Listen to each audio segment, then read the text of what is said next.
Wayne LaPierre for leading this organization in such an effective way, and I'm always glad to have a chance to come back and to be with you. I want to talk about the Second Amendment in a historic context. And I want to start by telling you about yesterday. I was in Philadelphia, and I was being given the Lincoln Award by the Union League Club, which had been founded in 1862 during the Civil War. And it got me to thinking about Lincoln, who went to Philadelphia in February of 1861 on his way to being inaugurated. And he went to Independence Hall. And he gave a speech which is really quite remarkable. It was sort of off the cuff. And he talked about the fact that the Declaration of Independence was at the heart of everything that he believed. That he felt that the Founding Fathers had captured certain truths about how humans could govern themselves. Now remember, Lincoln had been born very poor. He had about a year and a half of education. He educated himself. He rose through hard work and persistence.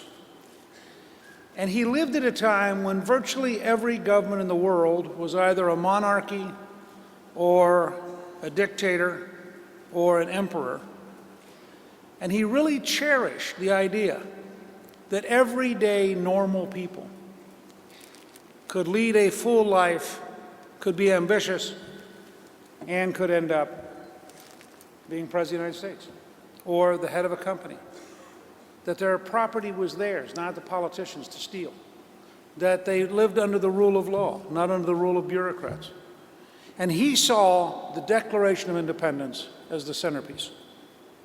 And it's a really remarkable small speech. And it reminded me of what I think is the most important choice we will make in 2012. And that is a choice about whether we are going to remain nation. This is not working? Okay. That didn't work there, okay. It's a question about whether we're going to remain a nation that believes that our rights come from our Creator. Remember, our first founding document says we hold these truths to be self-evident. Very important concept. They didn't say we hold this ideology, we hold this philosophy, we hold this political platform. These were people trying to get at what they thought was the truth about human nature, the truth about whether or not you have rights. And what did they say those truths were? First, that we're all created equal. And they meant equality before the law, not equality of outcome, but equality of opportunity. They said, second, that we are endowed by our Creator with certain unalienable rights, among which are life, liberty, and the pursuit of happiness. Now, why does that matter? This is what American exceptionalism is all about. It's not that we're bigger, stronger, richer. We are the only country in human history which says, you personally, every single person in this room, God has given each one of you personally rights which make you sovereign. You, as a citizen, are sovereign. You loan power to the government. The government does not loan power to you. And that's why the Constitution begins, we the people of the United States. It doesn't begin we the lawyers, we the judges, we the bureaucrats, we the politicians, we the people. Now, you might ask, so what does this historic backdrop mean for the Second Amendment and for the right to bear arms? I would argue it means everything. Notice they said these rights are unalienable. Now, when you get to the Bill of Rights, the Second Amendment begins in a very interesting way. It talks about the inherent right to bear arms. It doesn't say the Constitution gives you the right. It says the right to bear arms will not be abridged, which implies that the Founding Fathers who wrote the Constitution believed that your right to bear arms came from your Creator and was unalienable. It did not come from the government. Now, you might say, why did they think this? And I want to recommend to you, it's a fascinating story in history. If you go back and you look at 236 years ago this month, the British Army set out from Boston to crush the rebellion. Tension had been building for a number of years, and the Americans were being very uppity, and the British Empire was the richest, most powerful empire in the world. And David Hackett Fisher wrote a tremendous book called Paul Revere's Ride, in which Fisher's a great historian, and he describes the setting that led to Paul Revere's Ride and what happened after he rode out to warn the colonists. And he points out in his book that the British Army knew how to crush peasant rebellions. They'd crushed rebellions in Ireland, they'd crushed rebellions in Scotland, they'd crushed rebellions in Wales, they'd crushed rebellions in rural England. And so the professional soldiers who were marching out that day, they knew what they were doing. They were going to encounter a bunch of rabble, they were going to scatter them, they were going to seize their weapons, they were going to imprison their leaders, and it would all be over. And then they ran into this problem. They didn't have any peasants to fight, and they didn't have any rabble to fight. They had freestanding Americans who had been training as a militia and who were prepared to fight the British Army toe to toe. And by the end of the day, the British Army was running back to Boston, suffering substantial casualties, and in a state of shock. Now, the Founding Fathers knew this history. They had lived this history. And they knew that if they had not had the right to bear arms, they would have been crushed that day. They then engaged, they issue a Declaration of Independence. And on July 9th, 1776, General George Washington, on Bowling Green in Manhattan, has it read to the Continental Army. And that Declaration of Independence defies the most powerful empire in the world and asserts the rights I just described to you. Now, this is an army that is going to get beaten very badly. It gets beaten in September in Brooklyn. It gets beaten in Manhattan. It gets beaten at White Plains. It gets beaten at the Palisades. It gets driven across New Jersey. By December of 1776, 5 months after the Declaration is announced, all these happy-go-lucky people who thought it was going to be easy were gone. And they were down, they shrank from 30,000 to 2,500 men. Those 2,500 men were on the edge of collapse. And Washington proposed the most daring possible strategy. He said, why don't we cross the river in the ice during a snowstorm at night, march 9 miles, surprise a professional German unit, defeat them decisively, and reestablish the morale of the revolution. Every single one of his generals said to him, this is too hard. We can't do this. And Washington, who had been fighting as early as 18 or 19 years of age and was very seasoned and had been through some very dangerous moments, had once had two horses shot out from under him and 4 bullet holes in his coat during the French and Indian Wars in one day. Washington said to them, well, you know, if we don't win someplace, this army is going to desert. When the army deserts in another week or two, we will have lost the war. When we lose the war, everybody in this room is going to be hung.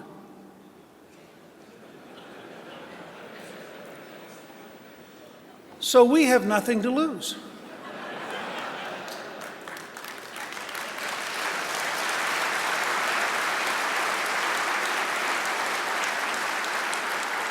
It's a little bit like the New Hampshire slogan, live free or die. I always remind people it's not live free or whimper, live free or hire a lobbyist. So that night, they crossed the river. Now, Washington was a very, very shrewd person. He knew that people are moved as much by words as they are by deeds. And so he had recruited Thomas Paine, who had written a great pamphlet, Common Sense, which was the best explanation of the Declaration of Independence and which had been very widely read in the colonies. And he recruited Paine, And Paine wrote a pamphlet called The Crisis, which begins, "These are the times that try men's souls." And in fact, last year, Bill Fortune and I wrote a novel called To Try Men's Souls, which is about this crossing. So as the troops are getting on the ship that night, and they're going over in rowboats, Washington has the officers reading the opening chapter that talks about summer soldiers will have deserted, but that if you stand firm, all eternity will owe you gratitude for having stood up for freedom. So here's this hardy band of 2,500. 1/3 of them do not have boots. They're marching with their feet wrapped in burlap in the ice and snow and leaving a trail of blood. They cross the river at night. They then discover, to their surprise, they have to cross 2 ravines. We have to take the cannon down one side, up the other side, in the ice during a snowstorm, and they're running 4 hours late, 4 hours late. If you war game this and you play it out as a board game at home, the Americans get annihilated because they arrive after dawn and the professional German soldiers kill them. However, there was one other factor. They're being pushed forward by an enormous wind coming out of the north with an enormous snowstorm. And so they're marching south. And the professional German soldiers conclude that no European army could be out in this kind of weather. And so they don't post their guards. And it's not that they're sloppy, it's not that they're stupid. They made a totally reasonable calculation if they were fighting Europeans. Now they forgot that in America, many of you who are deer hunters will understand this, Americans often go hunting in the weirdest possible weather. So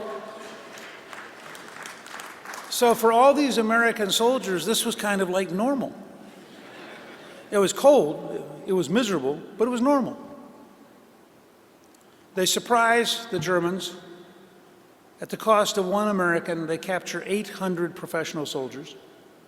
They run like crazy for the river to get across again before the British Army can catch them.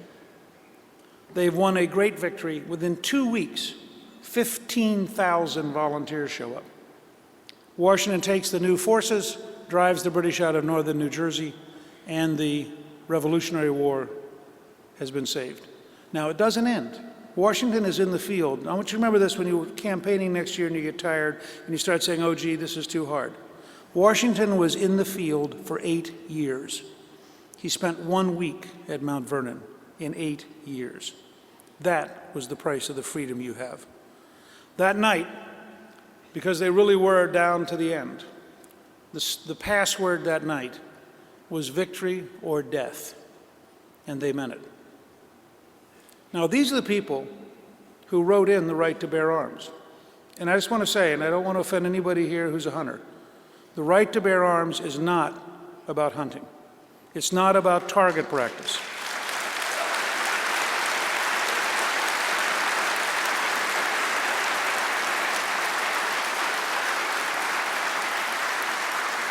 The right to bear arms is a political right designed to safeguard freedom so that no government can take away from you the rights which God has given you. And it was written by people who had spent their lifetime fighting the greatest empire in the world. And they knew that if they had not had the right to bear arms, they would have been enslaved. And they did not want us to be enslaved. And that is why they guaranteed us the right to protect ourselves. It is a political right of the deepest importance to the survival of freedom in America.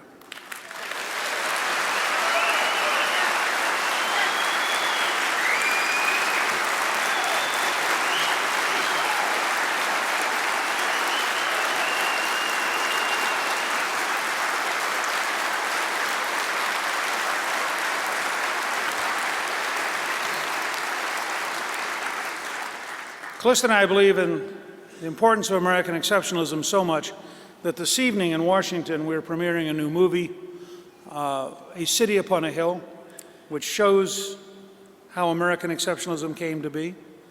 And this summer I'll have a book out called A Nation Like No Other, which talks about American exceptionalism and puts it in its correct historic context. And this fall, Callista's doing a children's book for first and second graders called Sweet Land of Liberty, in which Ellis the elephant introduces young kids to American history and gets them to understand, as many of our schools unfortunately no longer do, that this is in fact a remarkable country of great exceptionalism, worthy of patriotic support and worthy of affection and love. Now,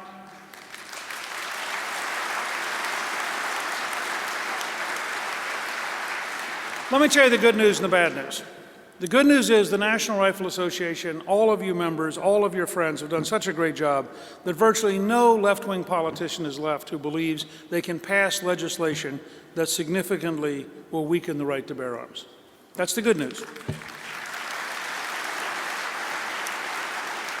The bad news is they didn't give up. They're now developing a stealth strategy in which they combine anti-gun judges with anti-gun international treaties in an effort to find a way to get the treaties to limit the right to bear arms, so the judges will then interpret that the treaties are more important than the American Constitution, and they will then try to strip us of our rights by judicial fiat. And this new stealth strategy, I think, is very, very important that we understand it, we confront it, and we defeat it decisively. And the two key places to defeat it are the presidency and the U.S. Senate.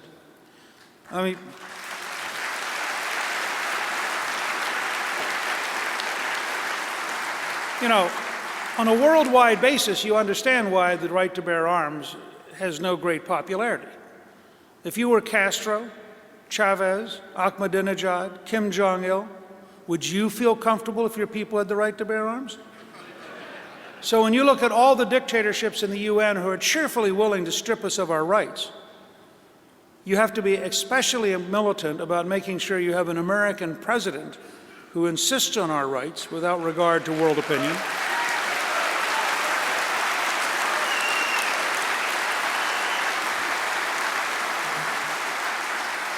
You have to make sure you have a Secretary of State who understands the Second Amendment and supports it. And you have to make sure that you have senators who will not approve judges who are willing to strip us of our constitutional rights. And so all of these things come to bear.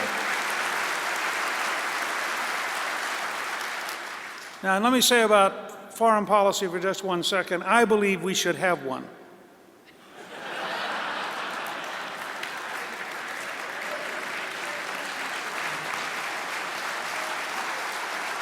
I believe it should be an American foreign policy. I believe that it should not be an Arab League foreign policy. It should not be a United Nations foreign policy. It should not be a will our friends like us foreign policy. It should represent the Constitution of the United States.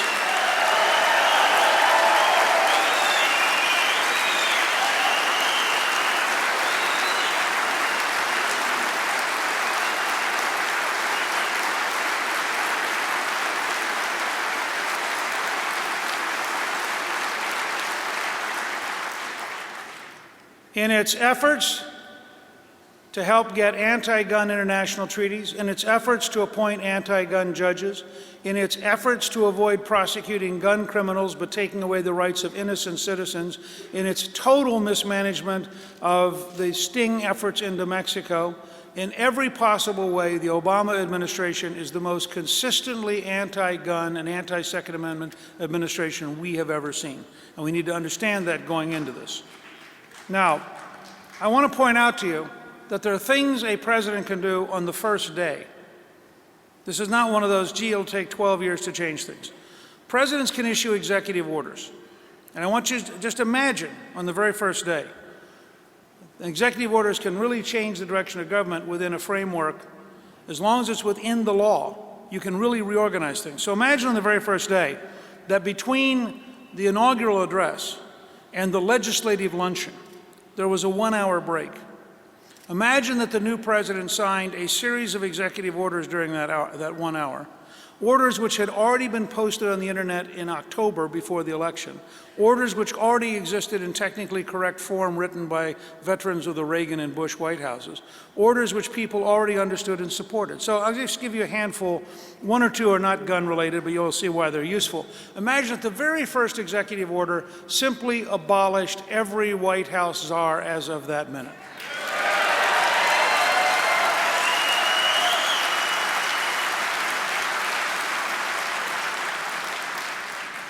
Now, imagine then that you created 4 executive orders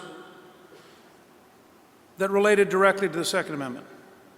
First, you issued, as of that day, an absolute requirement for the border to be completely and decisively controlled within 90 days in a verifiable and measurable way.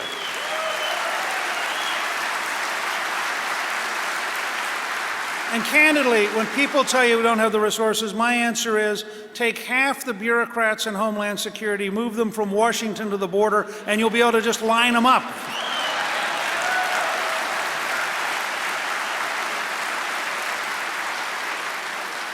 Second, an executive order that directs the Justice Department to enforce the principles that were so successful in Richmond with Operation Exile and focus on those felons who use guns so that the criminals are prosecuted but the innocent are protected, and you'll see a dramatic drop in crime, and they see that the right to bear arms has nothing to do with the right to be a criminal.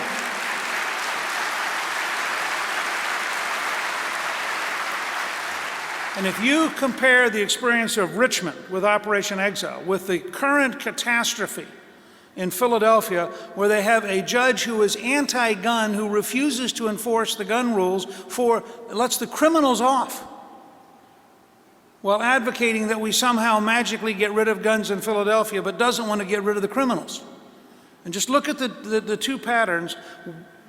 The current administration favors the Philadelphia model, which is a disaster and leads to high homicide rates. We favor the Richmond model, which has historically proven to lock up the criminals and protect the innocent, and do it in exactly the right way.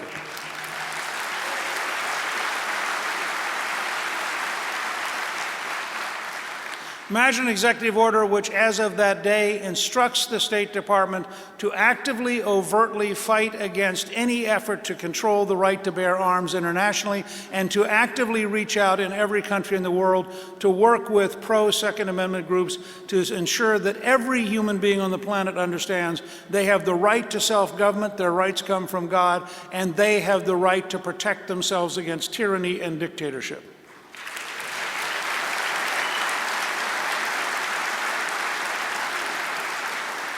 I don't just want to be defensive and talk about the American right to bear arms. The Declaration of Independence is not a defensive document.